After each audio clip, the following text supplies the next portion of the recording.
The command deck of the United Earth Space Corps' flagship, Ulysses, was charged with tension as the first images of the alien fleet flickered on the main screen. Hundreds of colossal ships, their designs unlike anything humanity had ever conceived, hovered ominously in Earth's orbit. Captain Michael Santos, a seasoned pilot and strategist, watched alongside his crew, his jaw clenched in disbelief. The silence was broken by Admiral Harris, the fleet commander, who turned from the screen to address his officers. "Communications?" Harris's voice was grave. Lieutenant Jensen, the communications officer, shook his head. "No response to our hails, sir. They're jamming all frequencies except one, a channel they've opened themselves." "And?" Harris prompted. "They're transmitting now," Jensen replied, adjusting the signal.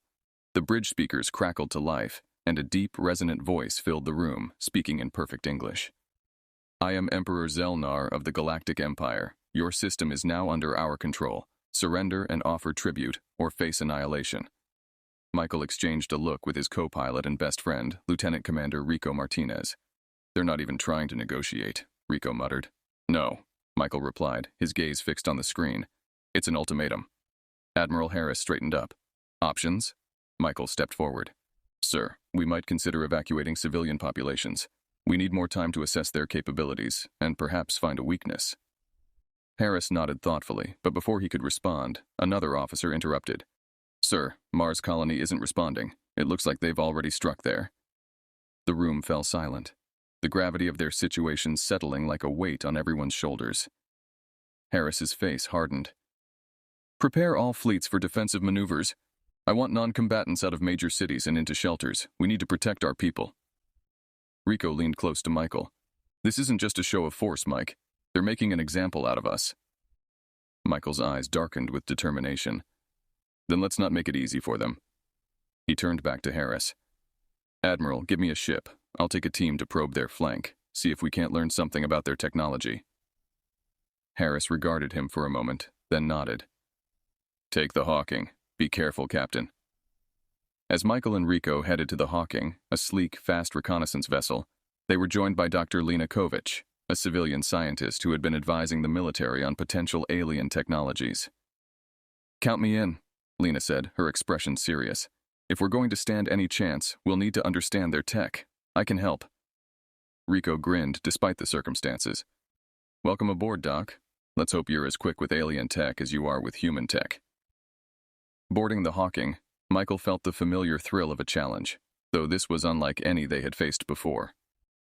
As the ship disengaged from the Ulysses and sped towards the edge of the alien formation, he turned to his team. "Listen up," he began, his voice firm. "We're not just out here to scout. We're looking for a way to fight back. Keep your eyes open, and let's bring back something useful." Lena adjusted her instruments, scanning the alien ships. "There's something odd about their energy signatures. It's like nothing I've seen before." Rico piloted the ship closer, dodging debris and smaller alien crafts. "Let's hope that's the break we need." As the Hawking veered around a massive alien cruiser, its sensors gathering data, Michael felt a surge of purpose. They might be outgunned and outnumbered, but they weren't beaten, not yet. And as long as he had a say, they never would be. The fight for Earth's future had just begun. Back aboard the Ulysses, tension had escalated. The command deck buzzed with activity as officers and analysts worked frantically to process the information that Captain Michael Santos and his team had collected during their daring reconnaissance mission. The data was still incomplete, but it was clear that the alien technology was advanced beyond their worst fears. Admiral Harris stood before the holographic display of Earth, now overshadowed by the menacing silhouettes of the Galactic Empire's fleet. His advisors, a mix of military strategists and government liaisons, crowded around, awaiting his decisions. "Admiral, the President has been briefed. He is urging caution, suggesting we consider their demands for tribute," stated General Carter, a high-ranking official from Earth's Defense Council. Harris scowled. "And what tribute would satisfy them? The complete disarmament of our planet? The enslavement of our people?" Michael, freshly returned and standing in his flight suit, joined the group. "It's not just about tribute. They're making a show of power. They destroyed Mars Colony not just to intimidate, but to eliminate a strategic position. We can't just roll over." Rico, who had followed Michael, added, "The data we collected shows their ships have a kind of shielding we've never seen. But they're not invincible. It took them time to recharge after firing their weapons. There's a pattern, a weakness. Lena, who had been analyzing the alien energy signatures, chimed in. And their communications rely heavily on a quantum entanglement network. We might be able to disrupt it, confuse their coordination. The room fell silent as the options were laid out. The prospect of a direct conflict was daunting, but surrender seemed increasingly like a pathway to subjugation. Suddenly, the main screen flickered, and the image of Emperor Zelnar appeared. His voice boomed through the speakers. You have 12 hours left. Surrender and offer tribute, or we will commence total eradication. This is your final warning. As his image vanished, a low murmur filled the room. Admiral Harris turned to his team, determination etching his features. Prepare for a council meeting. We need a decision, and we need it now. In the council meeting, opinions were divided. Some argued for surrender to save lives, while others, like Michael, pushed for resistance. Think about what surrender means, Michael argued passionately. It means giving up our freedom, our way of life. We might save lives now, but at what cost? We found potential chinks in their armor. We have a chance. Rico supported him. We have some of the best minds and the bravest souls. If we band together, maybe we can find a way to turn this around. After intense debate, Harris made the call. We'll prepare for both eventualities. Begin evacuation protocols for civilian populations to underground shelters and remote outposts. Meanwhile, we accelerate our efforts to exploit the weaknesses identified in their systems. We fight not just for survival, but for our future. As the meeting disbanded, Michael and Rico gathered a small, specialized team, including Lena and several other technical experts and seasoned fighters.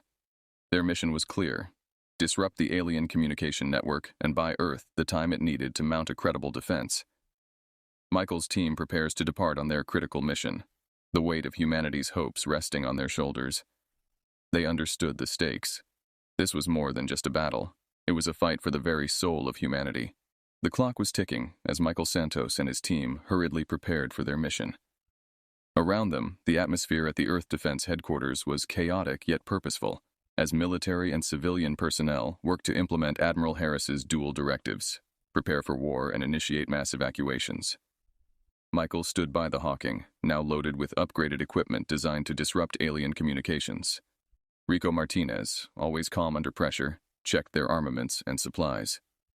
We've got one shot at this, Mike. Let's make it count. Nearby, Lena Kovic uploaded the last of her algorithms into the ship's computer. These should give us a backdoor into their network. It's not much, but it's enough to cause some confusion. As they boarded the ship, news came in of widespread evacuations. Large convoys of spacecraft were launching from Earth, heading toward the outer solar system. Michael watched the exodus, feeling the weight of command. We need to buy them time, he muttered, his resolve hardening. The Hawking lifted off, setting course for a rendezvous point near the moon, where they would attempt their first strike against the alien communication relays. Meanwhile, on Earth, Admiral Harris coordinated with other military bases. Ensure all evac ships have military escorts. I don't want them sitting ducks out there, he ordered, his voice firm over the comm links. In space, the evacuees formed a makeshift fleet, moving in ragged formation towards the Kuiper Belt. Among them was Captain Elise Tran, piloting one of the civilian transports. Her ship, crowded with families and their few belongings, was a microcosm of the fear and determination of the human race. Back on the Hawking, Michael's team neared the moon. We're in position, Rico announced, navigating to a safe distance from the closest alien ship. Lena initiated the disruption sequence, her fingers flying over the controls. Suddenly, the alien ship's lights flickered as their communications lagged. It's working, Lena exclaimed. However, the victory was short-lived as another ship quickly moved to restore the network. Let's keep moving, Michael directed, aware that each moment bought was precious. They darted from one location to another, spreading confusion among the alien fleet, their actions coordinated with guerrilla tactics that Earth's forces had begun to employ based on the openings they created. On Earth, as the final transports lifted off, Harris watched the sky, knowing the future of humanity was now hurtling through space, seeking refuge among the stars. His thoughts were interrupted by an urgent report. Admiral, several alien crafts are breaking formation, possibly in pursuit of the evacuees. Deploy the rear guard. Keep those transports safe, Harris responded, turning to his aides. And get me a status update from Santos. Every second they give us out there could mean the difference between survival and extinction. As Michael and his team continued their harrowing mission, the narrative expanded to show scenes of human resilience across the solar system. On distant asteroids and moons, people began carving out new lives under harsh conditions, their stories of survival and defiance interwoven with the ongoing battle in space. The Hawking narrowly escaping an alien counterattack, slipping into the shadow of a small moon. Breathing heavily, Michael looked at his team. "Let's keep moving. Humanity's counting on us." Through their valiant efforts, a glimmer of hope remained. The human spirit, unyielding even in the face of cosmic threats, continued to fight for a future among the stars. After several close calls and narrow escapes, Captain Michael Santos and his team had become adept at hit-and-run tactics against the alien fleet. The Hawking, now slightly scarred from skirmishes, drifted silently near a small, unassuming asteroid in the outer regions of the asteroid belt. This was their temporary hideout, a brief respite to plan their next move and repair their ship. Lena Kovic was busy analyzing the latest batch of data they had intercepted from the alien communications. "There's something here," she said, her voice filled with excitement despite the fatigue that marked her features. "These aren't just random patterns. It looks like a map, or maybe directions." Michael leaned over her shoulder, studying the screen. "Directions to what?" "Could be anything. A supply route, a base, or maybe something left behind," Lena speculated, her mind racing with possibilities. Rico, who had been checking the exterior hull for damage, came back inside, overhearing the conversation. "If it's something valuable to them, it could be valuable to us." "Worth checking out?" "Definitely," Michael replied, turning the Hawking towards the coordinates Lena had deciphered. The journey took them deeper into the asteroid belt, an area less scoured by the conflict and fraught with its own dangers of unpredictable debris fields. As they approached the coordinates, they came upon a cluster of asteroids that seemed ordinary, but the readings on their instruments told a different story. "There's an energy signature here that's off the charts," Lena announced, puzzled. "It's like nothing I've seen before." Michael decided to take a closer look. Donning spacesuits, he, Rico, and Lena embarked on a spacewalk to the surface of the asteroid that seemed to be the source of the anomaly. The asteroid's surface was craggy and dust-covered. Rico used his tools to clear a path, while Lena carried a portable sensor unit, directing the team towards the strongest readings. Eventually, they uncovered what appeared to be an entrance to an underground structure. Inside, the cavern was lined with strange, luminescent glyphs and filled with technology that was clearly not human, nor did it match the alien tech they had encountered so far. "This looks ancient, predating any known civilization in our system," Lena whispered, awestruck. Michael examined a device that resembled a control panel. "This could be a game changer," he said, carefully studying the alien symbols. "Lena, any luck deciphering this?" With careful analysis and some intuitive guesswork, Lena managed to activate the panel. The cavern hummed to life, revealing rows of dormant machinery and, most importantly, what appeared to be advanced weaponry and shields. "We need to get this back to Earth," Michael decided, understanding the potential of their find. This could level the playing field. The team worked quickly, documenting and collecting all they could carry. Back on the Hawking, they secured their precious cargo and prepared for the journey back to Earth.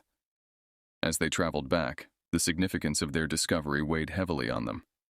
This ancient arsenal was not just a means of defense, but a beacon of capability for humanity. The Hawking re-entering Earth's orbit, ready to share their newfound hope.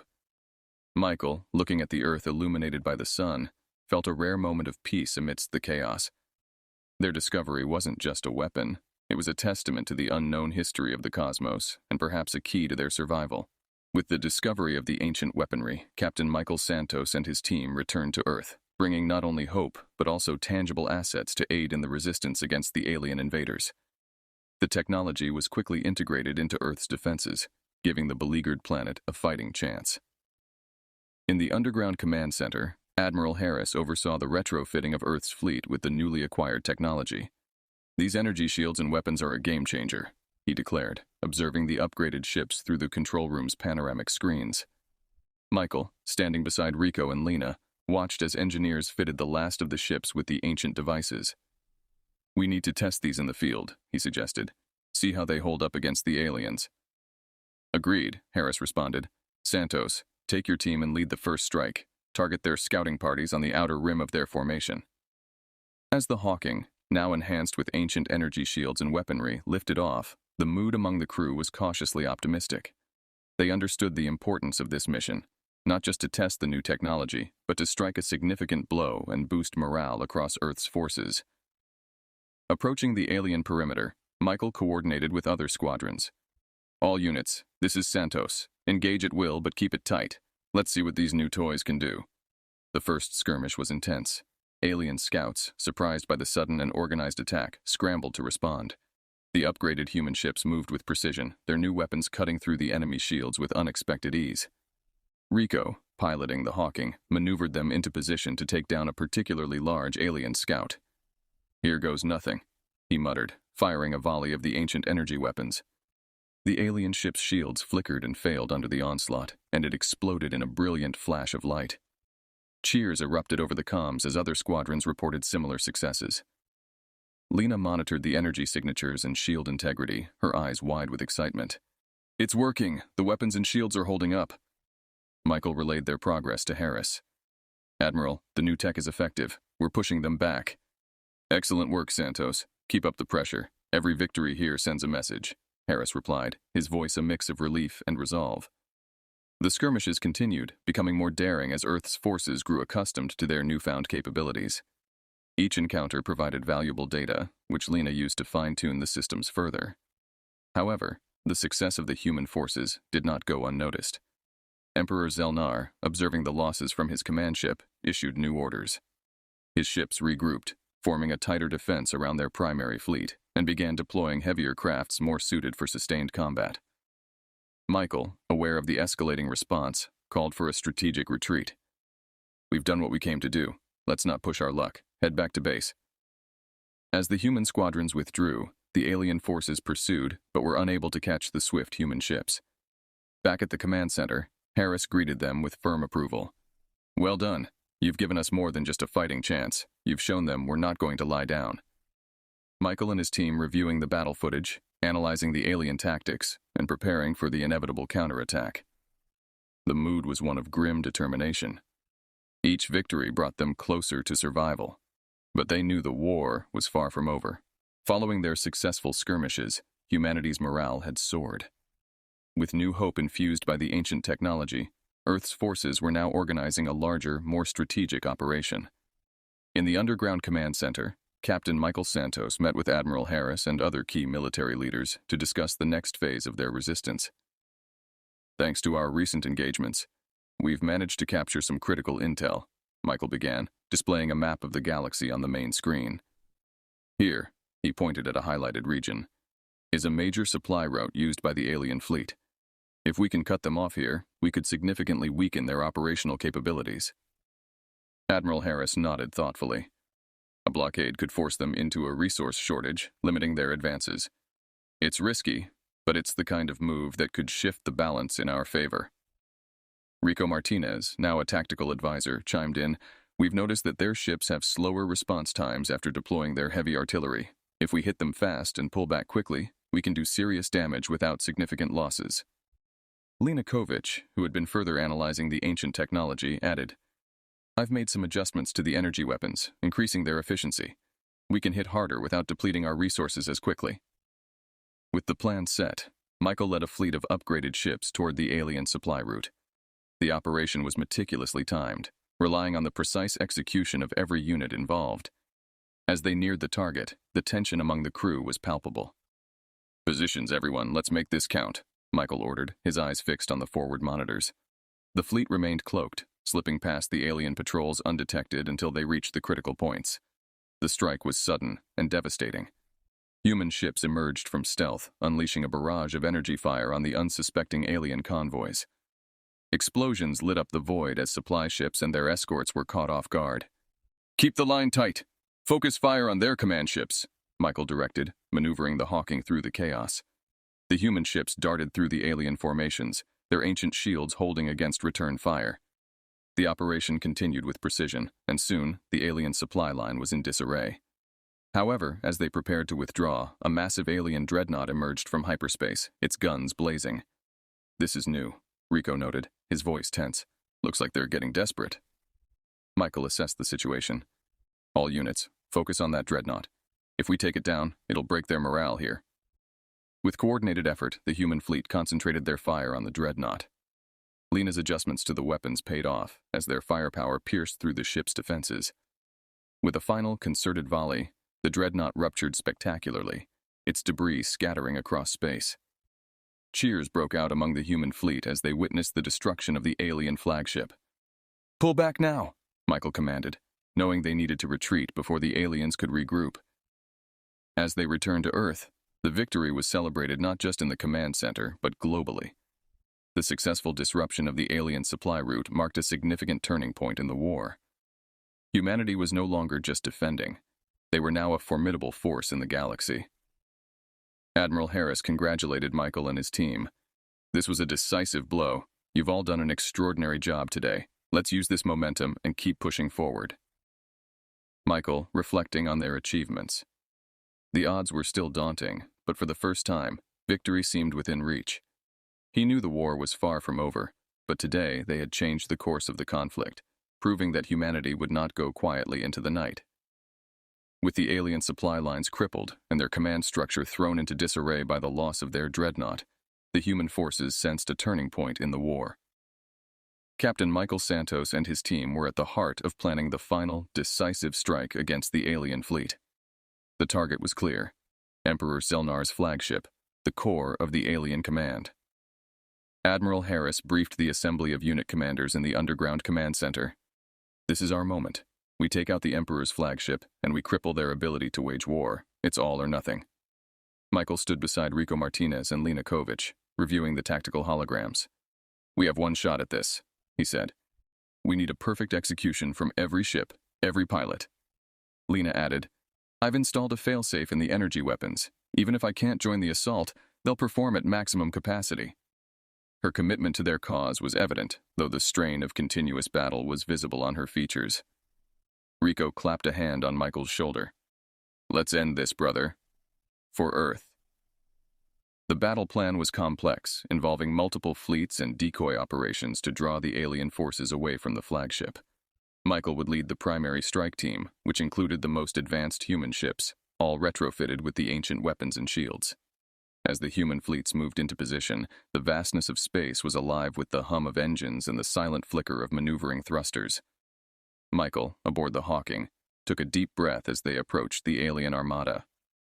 The battle commenced with a flurry of light and energy. Human decoy fleets engaged the alien escorts, drawing them into skirmishes away from the flagship.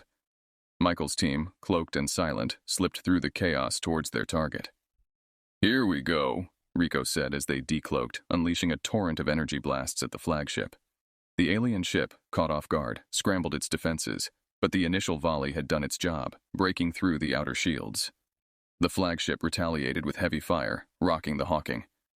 "Hold steady," Michael commanded, directing their fire to the known weak points they had studied in previous engagements.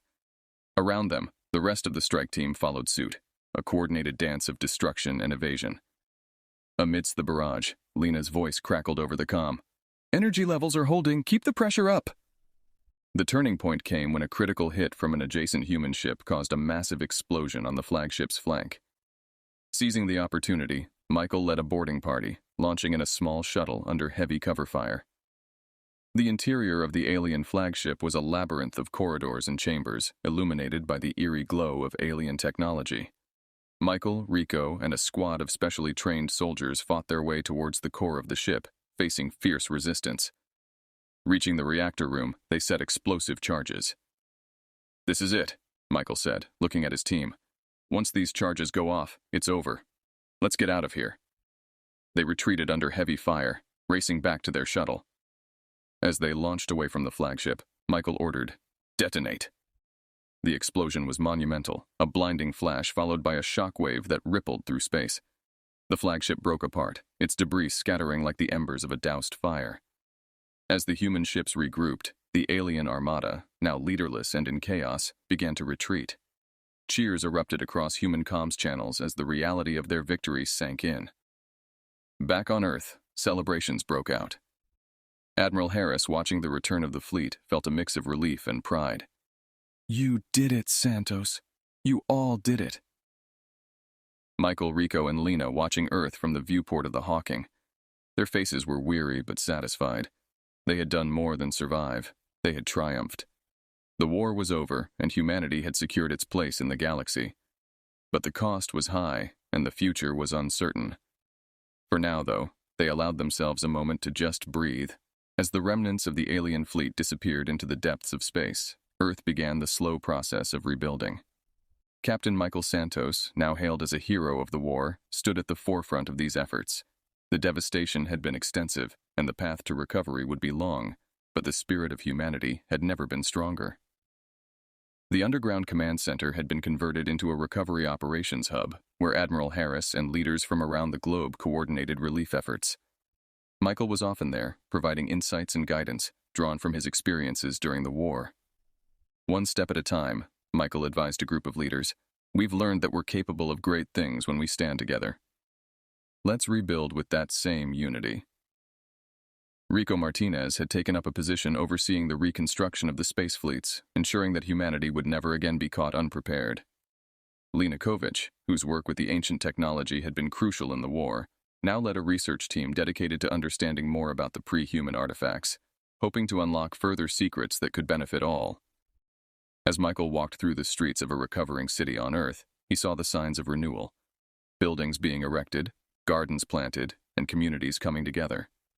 Children played in the streets, their laughter a balm to the still fresh memories of war. He visited a memorial dedicated to those who had fallen in the conflict, a serene space filled with light and greenery. Names were inscribed on transparent plaques that glimmered in the sunlight. Michael found the names of some he had known, touching the cool surface gently. "It's hard to believe it's over," Rico said, joining him at the memorial. "It's over, but it's also just beginning," Michael replied. "We've got a chance to build something better, not just defenses, but a society that can stand together, learn from our past." Their conversation was hopeful, a contrast to the years of desperation and survival. They discussed plans for a new coalition of planets, an initiative to ensure peace and mutual defense, learning from the isolation that had almost cost them everything. As Earth's skies cleared of debris and the night returned to its peaceful state, Michael often found himself looking up at the stars. The galaxy was vast, filled with unknowns, but also with potential for new friendships, new alliances, and new discoveries. The final scene of the chapter showed Michael at a newly established observatory, giving a talk to a group of young students eager to learn about space and the role they would play in this new era. "We stand at the edge of a vast frontier," Michael told them, his voice filled with emotion and hope. "Out there is our history and perhaps our future. We must be ready to face whatever comes with courage and curiosity. We have proven we can do great things, and we will do so again." The students listened, rapt, as he spoke of the battles fought, the lessons learned, and the peace they now enjoyed. Michael's words inspired them, a reminder of the resilience and courage that had defined their recent history. As the chapter and the story closed, Michael looked out at the gathering dusk, the stars twinkling above.